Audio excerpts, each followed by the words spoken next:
I think this was very important in that Zelensky and Macron needed it for the optics. It was important to make clear that Zelensky fully agrees, accepts that France fully supports Ukraine in this war. And that's because of this confusion earlier on, where Macron, right in the early stages, was keen to keep a channel open to Putin, although Zelensky said he was comfortable with that it was important that someone kept a channel open.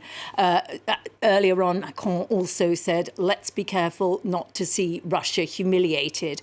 And some of that contributed to an idea that France wasn't fully on board.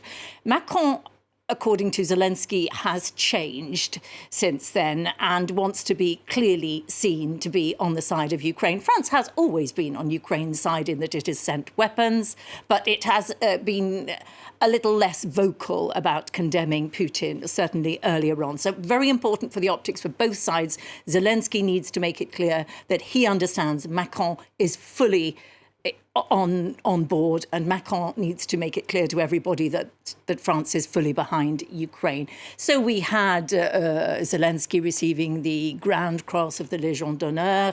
We had him dining at the Élysée. He will be leaving on a plane today with Emmanuel Macron to go to Brussels. So all of these things important to make clear that they are together. Olaf Scholz also there, European unity. Olaf Scholz, it has to be said, certainly not really in the limelight. He made the trip to Paris rather than anybody going to Germany. It's also important, Zelensky knows how important France and Germany still are within Europe. Macron is now supporting Zelensky's wish for Ukraine to join Europe. That was not the case before. There's a lot of worry about Ukraine joining Europe. It still has a major problem with corruption. It still has a standard of living way below what normally would be accepted for a European Union membership consideration. Also, Macron has not ruled out fighter jets. Did it seem, though, to you like a bit of an afterthought coming to Paris after London? How significant is it that Zelensky chose to go to the UK first? Yeah, the Paris trip, he arrived at 10 o'clock at night. It was very short. It looked rather hastily arranged, in stark contrast to the UK trip. And there is a contrast in the two positions. Britain thoroughly embraced this opportunity when the Ukraine war began. First of all, its intelligence appeared to be better. They seemed to be clearer that Putin was planning to invade.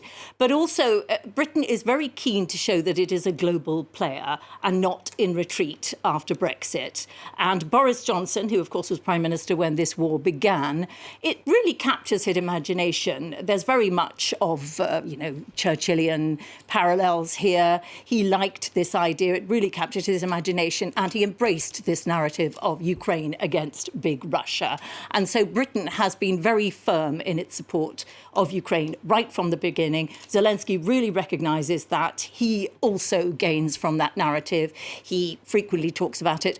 The main purpose of this trip, both to Britain and to France and to Europe, is weapons. He wants to make clear again and again they need more weapons, and particularly fighter jets. He used the phrase wings for freedom. He said, we have freedom.